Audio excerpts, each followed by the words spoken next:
የዩቲዩብ የስኬት ሚስጥሮችን በዝርዝር የያዘው የአቤል ብርሃኑ የወይኗ ልጅ መጽሐፍ ሁለተኛ እትም በገበያ ላይ። ዩቲዩብ ለመጀመር በአጭር ጊዜ ስኬትን ለመቀዳጀት አስበዋል? ዩቲዩብ ብጀምር ስንት ብር አገኘሁም ብሎ አስበዋል? እንግዲያውስ በዩቲዩብ 2 የወርቅ 3 የብር ሽልማቶችን ያገኘው የአቤል ብርሃኑ የወይኗ ልጅ የዩቲዩብ ሚስጥሮች መጽሐፍ በዝርዝር ሁሉንም ያብራራሉታል። ዛሬውኑ ገዝተው ህልሞን እውን የሚያደርጉበትን የዩቲዩብ የስኬት መንገድ ይጀምሩ። በሀገር ቤት አከፋፋይ አዲስ አበባ ሜክሲኮ ኮሜርስ መጽሐፍት መደብ። በውጭ ሀገራት ለምትገኙ ከአማዞን ላይ ብታዙ በቀናት ውስጥ ደጁ ይደርሳል። የአማዞን ሊንኩን እዚህ ቪዲዮ ኮሜንት ላይ ያገኙታል። የዩቲዩብ ሚስጥሮች ዘመኑ ጋር ተፈላጊ መጽሐፍ።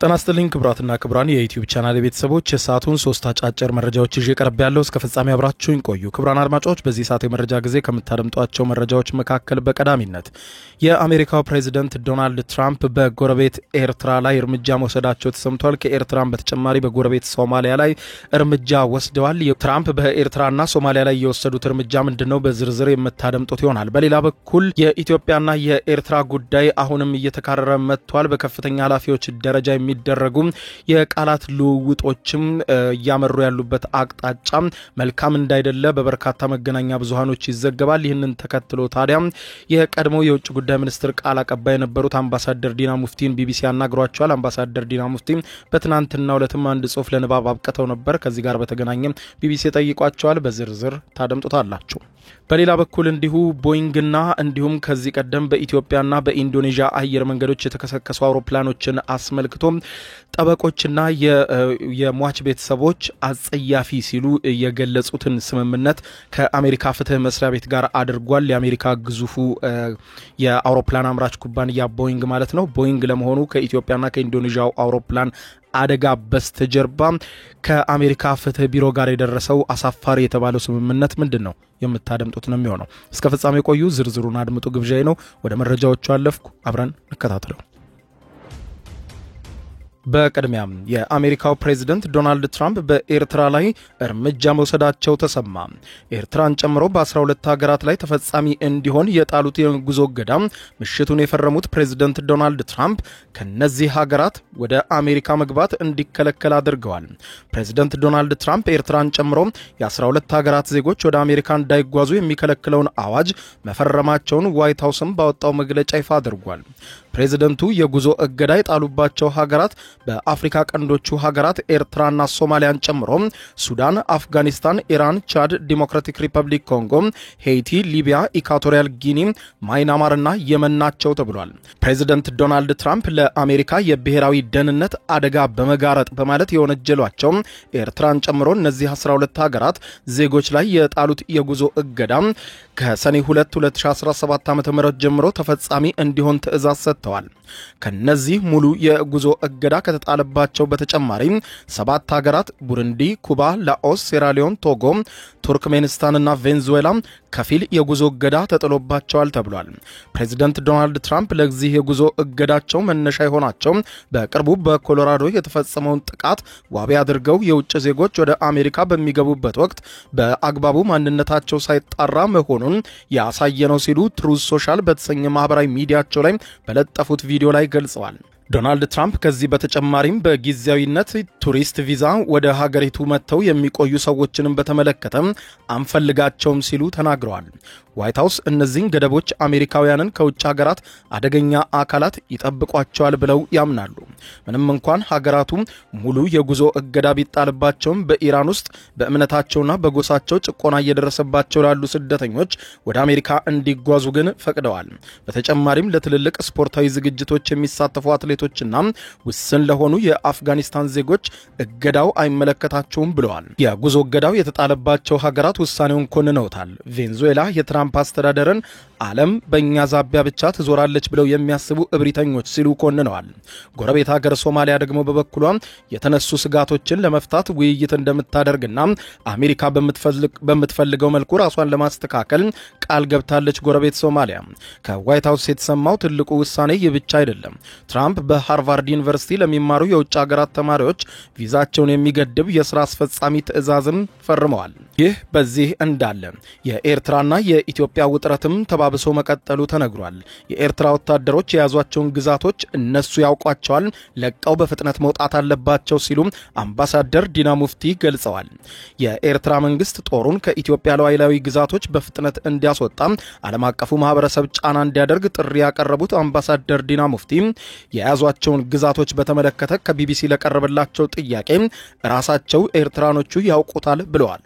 አምባሳደር ዲና ሙፍቲ ሆርን ሪቪው በተባለ ድረገጽ ላይ የኤርትራ መንግስት ወታደሮቹን ከኢትዮጵያ ግዛት እንዲያስወጣ መጻፋቸውን ተከትሎ ቢቢሲ የኤርትራ ወታደሮች በየትኛው ቦታዎች ውስጥ እንደሚገኙ ለአምባሳደር ዲና ሙፍቲ ላቀረበላቸው ጥያቄ ነው ይህንን ምላሽ የሰጡት። አምባሳደሩ ይህንን በዝርዝር ለመናገር በጣም አስቸጋሪ ነው፣ ይሄ የቆየ ነገር ስለሆነ ይህንን በዚህ ደረጃ እነርሱ ያውቁታል ብሎ ማለፍ ይሻላል ሲሉ ግዛቶቹን በስም ሳይጠቅሱ ለቢቢሲ ምላሽ ሰጥተዋል። ቢቢሲ ለአምባሳደር ዲና ሙፍቲ በሰነዘረው ሌላኛው ጥያቄ የኤርትራ ወታደሮች ከጊዜ በኋላ ወደ ኢትዮጵያ ድንበር እየዘለቁ እየገቡ ነው ወይ በሚል በቀረበላቸው ጥያቄ አምባሳደር ዲና ሙፍቲ ሲመልሱ መገፋፋት አለ፣ የቆየ ጉዳይ ነው፣ መግባት መውጣትም ያለ ነገር ነው፣ ይህንን በዚያ ደረጃ ማየት ነው የሚሻለው ብለዋል። ቢቢሲ በተጨማሪም የኤርትራ ወታደሮች መቼ እንደገቡና የያዟቸው ቦታዎች የትኞቹ እንደሆነ መጥቀስ አይቻልም ወይ በሚል አምባሳደሩን የጠየቃቸው ሲሆን በኢትዮጵያ የሕዝብ ተወካዮች ምክር ቤት የውጭ ጉዳዮች ቋሚ ኮሚቴ አባል የሆኑት አምባሳደር ዲና ሙፍቲ በጣም አስቸጋሪ ይሆናል፣ ይህንን በተመለከተ አሁን የምሰጥህ መረጃ የለኝም በሚል የኤርትራ ወታደሮች የትኞቹ ግዛቶችን ስለመያዛቸው ምላሽ እንዳልሰጡ ቢቢሲ ጽፏል። 2 ዓመት ባስቆጠረው ጦርነት ውስጥ የኤርትራ ኃይሎች በትግራይ ክልል ውስጥ መግባታቸው እየተነገረ የቆየ ሲሆን በተለይም አካባቢዎቹን ከፕሪቶሪያው የሰላም ስምምነት በኋላ ይዘው ቆይተዋል። ከ4 ዓመታት በፊት መመስረቱንና በአፍሪካ ቀንድ ጉዳዮች ላይ ጥልቅ ትንተና የሚሰጥ መድረክ እንደሆነ በድረገጹ ላይ የጠቀሰው ሆርን ሪቪው ላይ በወጣው በዚህ ጽሑፋቸው አምባሳደር ዲና ሙፍቲ የኤርትራ ወታደሮች የኢትዮጵያን ሉዓላዊ ግዛት ለቀው ከመውጣት በተጨማሪ የኤርትራ መንግስት ለታጣቂ ኃይሎች የሚያደርገውንም ድጋፍ በአስቸኳይ ያቁም ብለዋል። አምባሳደሩም በዚህ የማሳሰቢያ ጽሑፋቸው ላይ የኤርትራው ፕሬዝዳንት ለኢትዮጵያ መንግስት ተቃዋሚ ታጣቂ ኃይሎች ድጋፍ ከመስጠት በፍጥነት እንዲታቀብ ዓለም አቀፉ ህብረተሰብም ይህንን የኤርትራን ጣልቃ ገብነት እንዲመለከት ጠይቀዋል። የኤርትራው ፕሬዝዳንት ይደግፏቸዋል ያሏቸውን ታጣቂ ኃይሎች ማንነትን በተመለከተ ተጨማሪ ማብራሪያ እንዲሰጡ ቢቢሲ አምባሳደር ዲና ሙፍቲን የጠየቃቸው ሲሆን እሳቸውም እነርሱ ያውቁታል የሚል አጠር ያለ ምላሽ ሰጥተው ለሁለቱም ሀገራት ሰላም ነው የሚያስፈልጋቸው በሚል ለሰላም አጽንኦት እንደሚሰጡ ገልጸዋል። ለሁለቱ ሀገራት ሰላም፣ መከባበርና አብሮ መኖር ነው የሚያስፈልጋቸው። ነገር ግን ከዚህ ውጭ የሚሆነውን ነገር መገፋፋት፣ መጣላት፣ መወጋጋት አያዋጣም። በምስራቅ አፍሪካ ሰላም መፍጠር የግድ ለሁለቱም ሀገራት ሰላም ህዝቦች ጠቀሜታ ነው ብለዋል። አምባሳደሩ በተጨማሪም የኤርትራ መንግስት የኢትዮጵያን ሉዓላዊ ግዛቶች እስከ ወዲያኛው ተቆጣጥሮ ሊቀጥር አይችልም ሲሉ በጽሑፋቸው ላይ አጽንኦት ሰጥተውታል። ይህንን አስመልክቶ ተጠይቀው በደንብ በአጽንኦት መያዝ አለበት ካሉ በኋላ የኤርትራ ወታደሮችን ከኢትዮጵያ ሉዓላዊ ግዛቶች ለማስወጣት መደረግ ያለበት ምንድነው በሚል የተጠየቁት አምባሳደር ዲና ሙፍቲ ሁኔታው ለማንም አይጠቅምም ብለዋል። አሁን የሚያስፈልገውን ሁሉም ተረጋግቶ በሰላማዊ መንገድ ካልሆነ በስተቀር በጉልበት፣ በጦርነት፣ በግፊትና በመገፋፋት የሚደረግ ነገር አያዋጣም፣ ለሁለቱም ሀገራትም ሆነ ህዝቦች አይጠቅምም ሲሉ ስለ ሰላም አስፈላጊነት ለቢቢሲ ነግረዋል። ቢቢሲ ለአምባሳደር ዲና ሙፍቲ ያቀረበው ሌላኛው ጥያቄ አሁን ላይ በሁለቱ ሀገራት መካከል ያለው ቅራኔና መሬት ላይ ያሉ ነገሮችን ስንመለከት ሁለቱ ሀገራት ወደ ጦርነት የሚያመሩበት እንቅስቃሴ አለ ወይ ተብለው የተጠየቁት አምባሳደር ዲና ሙፍቲ ለዚህ ምላሽ መስጠት እንዳልፈለጉ ገልጸው የሚያዋጣው ሰላም ብቻ ነው፣ ይህንን ነው መናገር የምችለው፣ ለዘመናት አይተነዋል፣ ሞክረነዋል፣ ከዚህ በኋላ ጦርነት ለዚህ አካባቢ አውዳሚ ነው፣ የፕሮፓጋንዳም ይሁን ወታደራዊ ጦርነት አያስፈልግም ካሉ በኋላ ለሁሉም ሀገራት የሚያስፈልገውን ሰላም ነው፣ መረጋጋት ነው፣ ልዩነት ካለም መደራደር ነው፣ ጦርነት ከዚህ በፊት የጠቀመን ነገር የለም ሲሉ አጽንኦት ሰጥተው መናገር የሚችሉት እዚህ ጉዳይ ላይ ብቻ እንደሆነ አምባሳደር ዲና ሙፍቲ በማሳሰብ ገልጸዋል። በመጨረሻም የአሜሪካው ግዙፍ አውሮፕላን አምራች ቦይንግ በኢትዮጵያና ኢንዶኔዥያ አየር መንገድ አደጋዎች ላለመከሰስ 1.1 ቢሊዮን የአሜሪካን ዶላር ለመክፈል መስማማቱ ተነገረ። ቦይንግ የ346 ሰዎችን ሕይወት ለቀጠፉት የኢትዮጵያና የኢንዶኔዥያ አየር መንገዶች 737 ማክስ አውሮፕላኖቹ አደጋዎችም በወንጀል እንዳይከሰስ በሚል 1.1 ቢሊዮን የአሜሪካን ዶላር ለመክፈል መስማማቱን ይፋ አድርጓል። ግዙፉ አውሮፕላን አምራች ኩባንያ ቦይንግና የአሜሪካ የፍትህ መስሪያ ቤት የደረሱበትን ስምምነት የተጎጂ ቤተሰቦች ጠበቆች አጸያፊ ብለውታል። በቦይንግ 737 ማክስ አውሮፕላን አደጋዎች ሕይወታቸውን ያጡ 16 ተጎጂ ቤተሰቦችን የወከሉት የሕግ ባለሙያዎች ናቸው ስምምነቱን አጥብቀው የኮነኑት። ኩባንያው በሁለቱ አደጋዎች የወንጀል ክስ እንዳይመሰረትበት በሚል ነው 1.1 ቢሊዮን የአሜሪካን ዶላር ለመክፈል የተስማማው። በኢንዶኔዥያው ላየን አየር መንገድ አደጋ ተጎጂዎች መካከል ለተወሰኑት አማካሪ የሆኑት ሳንጂቭ ሲንግ ስምምነቱ ቦይንግ ከወንጀል ተጠያቂነት የሚያወጣ ነው በማለት ተችተው በተጎጂ ቤተሰቦችም ከፍተኛ ቁጣ ተቀስቅሷል ብለዋል። ቦይንግ ከዚህ ቀደም በደረሰባቸው ሐዘን የሚሰማን ጥልቅ ሐዘን ነው። የሚወዷቸውን ሰዎች ትዝታ ለማስታወስ በኩባንያው ላይ የምናደርገውን ጥልቅ ለውጥ እንቀጥልበታለን ብሏል። በስምምነቱ መሰረት ኩባንያው ለአደጋዎቹ ተጎጂ ቤተሰቦች 444.5 ሚሊዮን የአሜሪካን ዶላር የሚከፍል ይሆናል። 455 ሚሊዮን ዶላር ደግሞ ደህንነቱም ጥራትና ቁጥጥርን ለማሻሻል ለሚያወጣው ፕሮግራም የሚውል እንደሆነ ተገልጿል። ከዚህ በተጨማሪም ቦይንግ 487.2 ሚሊዮን የአሜሪካን ዶላር የወንጀል ቅጣት ለመክፈል ተስማምቷል። ቦይንግ በዚህ የውሳኔ ሐሳብ ላይ ያለበትን ግዴታ ለመወጣት ቁርጠኛ ነው። ይህንንም ተጨማሪ የገንዘብ ቅጣትና ተጨማሪ ተቋማዊ ማሻሻያዎችና ኢንቨስትመንቶችን ያካትታል ሲሉ የኩባንያው ቃል አቀባይ ገልጠዋል።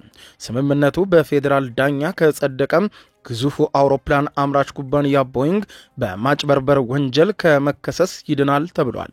ኩባንያው በወንጀል እንዳይከሰስ ከፍትህ ሚኒስትር ጋር ስምምነት ላይ ይደርሳል የተባለ ሲሆን ቢቢሲ በጉዳዩ ላይ የፍትህ ሚኒስትርን ተጨማሪ መረጃ እንዲሰጠው ቢጠይቅም ምላሽ አላገኘውም ብሏል። ሲንግ ስምምነቱ ወደ ፌዴራል ዳኛ በሚያመራበት ወቅትም የተጎጂ ቤተሰቦች ይግባኝ እንደሚሉ ተናግረው ኩባንያው ለመክፈል ያቀረበው ገንዘብ ለተጎጂ ቤተሰቦች በቂ እንዳልሆነም ያምናል። ኩባንያው ለመክፈል ያቀረበው 1.1 ቢሊዮን የአሜሪካን ዶላር ከወንጀል ተጠያቂነት ለማምለጥ $10 የመክፈል ያክል ነው። ልክ የመኪና ማቆሚያ ስፍራን ጥሰው ቲኬት ወይም አነስተኛ ነገር እንደፈጸሙ ያክል ነው ብለዋል። በአቪዬሽን ኢንዱስትሪው አሰቃቂ በተባለው የቦይንግ 737 ማክስ አውሮፕላን አደጋዎች በኢትዮጵያ 157 እንዲሁም በኢንዶኔዥያ ላየን አየር መንገድ ደግሞ 189 ሰዎች ሕይወት ቀጥፏል። የአሜሪካው የፍትህ መስሪያ ቤት በአውሮፕላንን አምራች ላይ ካደረገው የረጅም ጊዜ ምርመራ በኋላ ቦይንግ ለ737 ማክስ አውሮፕላኖች ፈቃድ ለማግኘት ሲል ሆም ብሎ የፌዴራል አቪዬሽን አስተዳደር ተቆጣጣሪዎችን እንዳሳሳተ ደርሼበታለሁ የሚል አሜሪካን ለማጭበርበር በማሴር በሚል ከ4 ዓመት በፊት ክስ መስርቶበት እንደነበር አይዘነጋም። ቦይንግ ቺካጎ በነበረው የፍርድ ሂደት በአደጋው ሕይወታቸውን ላጡ መንገደኞች ቤተሰቦች ካሳ ለመክፈል ተስማምቶ በምላሹም የአሜሪካ የፍትህ መስሪያ ቤት ለአውሮፕላን አምራቹም ከ737 ማክስ ዲዛይን ጉድለት ጋር በተያያዘ በማጭበርበር ሴራ በወንጀል እንዳይከሰስ ከለላ ሰጥቶት ነበር ነው የተባለው። የአውሮፕላን አምራቹ በአደጋው ለሞቱ ሰዎች ኃላፊነቱን እንደሚወስድና ተጠያቂነቱንም ተቀብሎ ለአሜሪካ መንግስት አደጋ ለደረሰባቸው አየር መንገዶችና ለተጎጂዎች የሚሆን 2.5 ቢሊዮን የአሜሪካን ዶላር የቅጣት ካሳ ለመክፈል በወቅቱ ተስማምቷል ተብሏል። ክቡራን አድማጮች ለሰዓቱ ብታደምጧቸው መልካም ናቸው ያልኳቸው አጫጭር መረጃዎች እነኚህ ናቸው። ከሰዓታት በኋላ በሌላ መረጃ ተመልሰን እስከምንገናኝ በያለንበት የዓለም ዳር ቸር እንቆይ።